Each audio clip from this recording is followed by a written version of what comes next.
the inside has become total vacuum, so the doorway gets sucked in.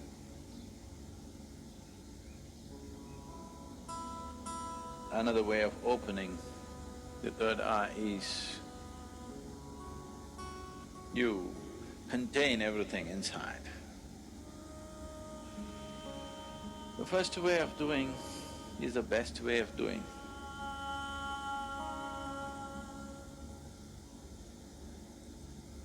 The most significant aspect of Shiva is that he opened his third eye.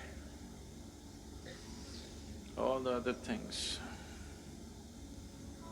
he danced, he meditated, married twice, did so many things, that's not the thing. He opened his third eye. It's only for that we remember him even today. For that, even today, after thousands of years, we still bow down to him. Because there is no substitute for knowing. There is no substitute for knowing means. And there is no way to know unless your perception goes beyond your present levels of perception. Unless your ability to see is enhanced beyond its present limitations, there is no way to know.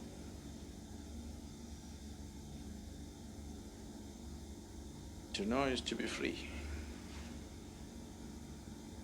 So, Shiva is significant for us not because he's wrecked in Himalayas,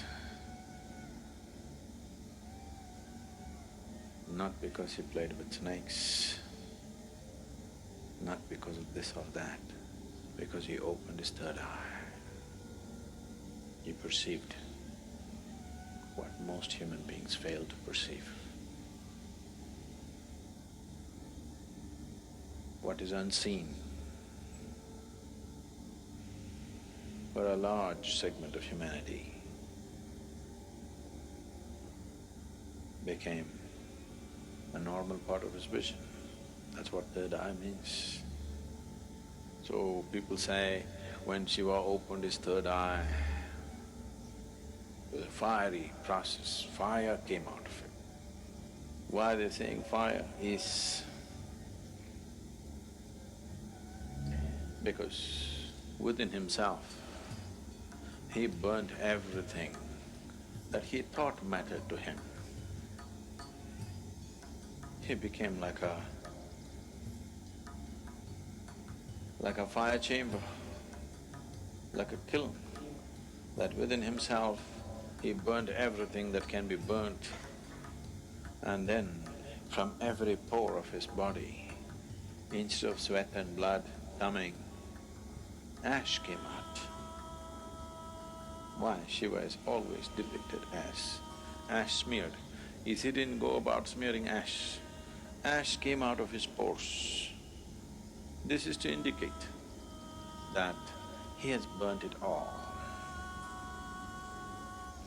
He has burnt every shred of ignorance, everything that one believes as true, he burnt.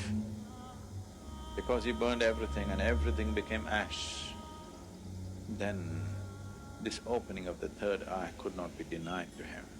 When it opened, people saw fire because the inner chamber was burning. There are two ways of opening the eye. One way is the inside has become total vacuum, so the doorway gets sucked in and naturally has to open. The doorway becomes limp and falls inward because there is nothing. He simply burnt not only his thought, not only his emotion, not just his relationships and possessions, he's just burnt his very being. The individual being is completely burnt out and there's a total vacuum. So the door fell inward and it's open. So people saw fire because it was burning still.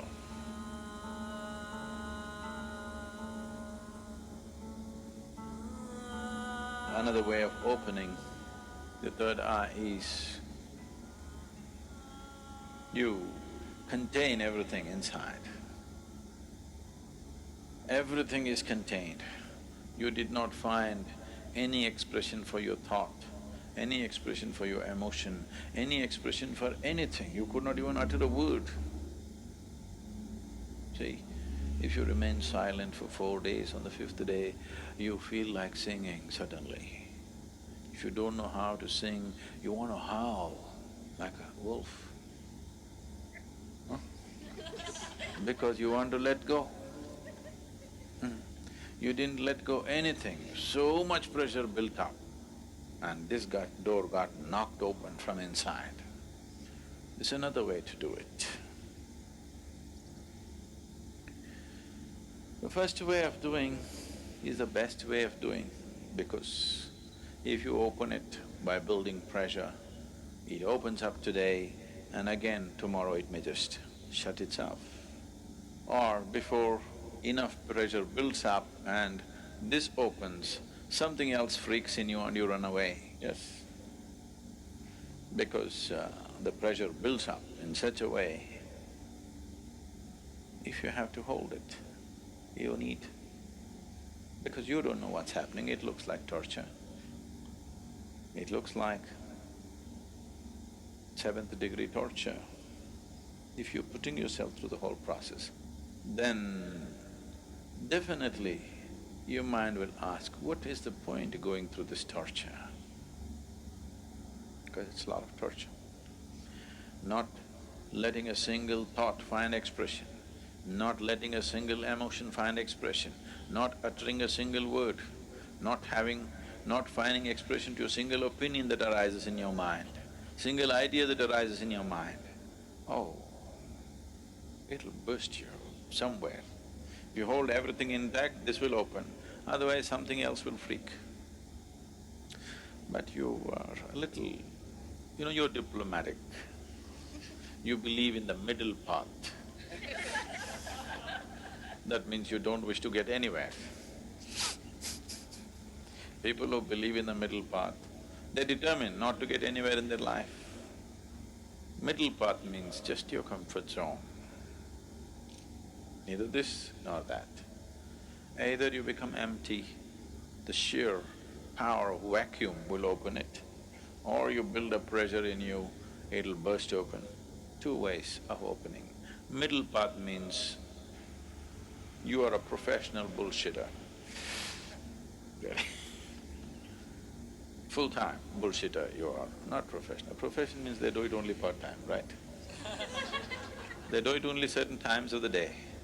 It doesn't matter where you go, you do your own stuff. Middle path. Middle path is a way of not getting anywhere, and after some time thinking, this doesn't go anywhere. Right now you're walking on the street, suddenly you found a big rock, there are only 2 ways to go, either this way or this way. This way a tiger is growling, this way there's fire burning. You think the best thing is middle path, that is to go into the rock. Obviously this is not going to go anywhere. This will give you good exercise for some time. If you try to go into the rock, it's a good exercise, really, it'll build a lot of good muscle if you take the middle path. It's just that you don't go anywhere.